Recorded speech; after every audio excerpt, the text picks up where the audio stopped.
அதிசயங்கள் செய்கிறவர் நம் அருகில் இருக்கிறார்.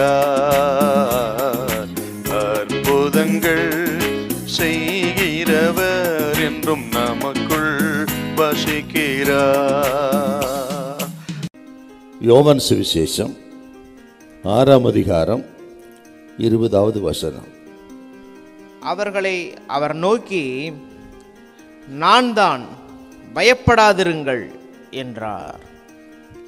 ஆண்டவராகிய இயேசு கிறிஸ்து பெத்சாயிதா என்கிற அந்த பட்டணத்தில் வனாந்தரமான ஒரு இடத்திலே 5 அப்பம் 2 மீன்களை 5000 பேருக்கு போஷித்த அந்த நிகழ்ச்சிக்கு பிறகு தமது சீஷரை பார்த்து கர்த்தர் சொல்கிறார், பெத்சாயிதாவிலிருந்து படகு எடுத்துக்கொண்டு கலிலேயா கடல் வழியாய் அந்த கரைக்கு கப்பர்நகூமுக்கு போகும்படி சொல்கிறார். ஆண்டவரின் வார்த்தைகளை ஏற்றுக்கொண்ட சீஷர்கள் படகை எடுத்துக்கொண்டு அவர்கள் கடல் மார்க்கமாக வருகிறார்கள்.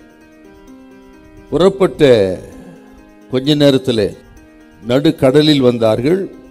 பயங்கரமான சூறாவளி, கடல் காற்று, அதில் சிக்கி தவிக்கிறார்கள். இரவின் 4ஆம் ஜாமம் வரையிலும் அப்படி சிக்கி தவிக்கிறார்கள்.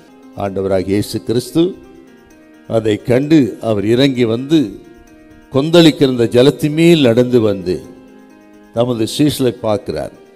அவர்கள் இது ஆவேசம் என்று சொல்லி அலறினார்கள். அப்பதான் கர்த்தர் சொன்ன வார்த்தை அவரை பார்த்து, பயப்படாதிருங்கள், நான் தான் என்று ஆண்டவர் தமது சத்தத்தை உயர்த்தி தமது சத்தத்தை தமது பிள்ளைகளுக்கு தொனிக்க பண்ணி அவர்கள் பயத்திலிருந்து அவர்கள் விடுதலையாக்குகிறார். காற்று அமர்ந்தது, கடல் கொந்தளிப்பு அமர்ந்தது. இயேசு படகில் ஏறினார். மிகுந்த அமைதல் உண்டாயிற்று. அவர் சுகமாய் வந்து சேர்ந்தார்கள்.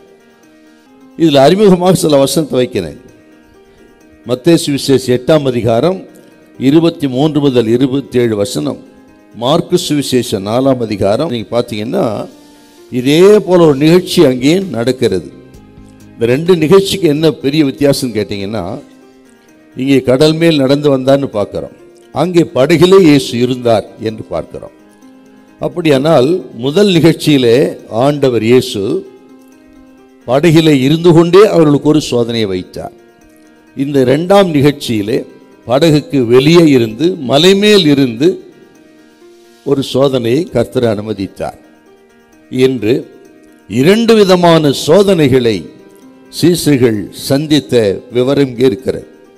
ஆக எப்பொழுது ஒன்று போல சோதனை இருக்காதுங்க. விருதாவாக தேவன் நம்ம சோதிக்க மாட்டார். எதுக்காக சோதனை என்றால், நாம் விசுவாசத்தில் வளர்ந்திருக்கிறோமா, பின்தங்கி இருக்கிறோமா, இத்தனை வருஷம் ஆயிருச்சே, இன்னும் குழந்தைத்தனமா தான் குழந்தை போல் இருக்கிறோமா, அல்லது வளர்ந்திருக்கிறோமா, முதிர்ச்சி அடைந்திருக்கிறோமா என்று ஆண்டவர் சில சோதனைகளை வைப்பாருங்க.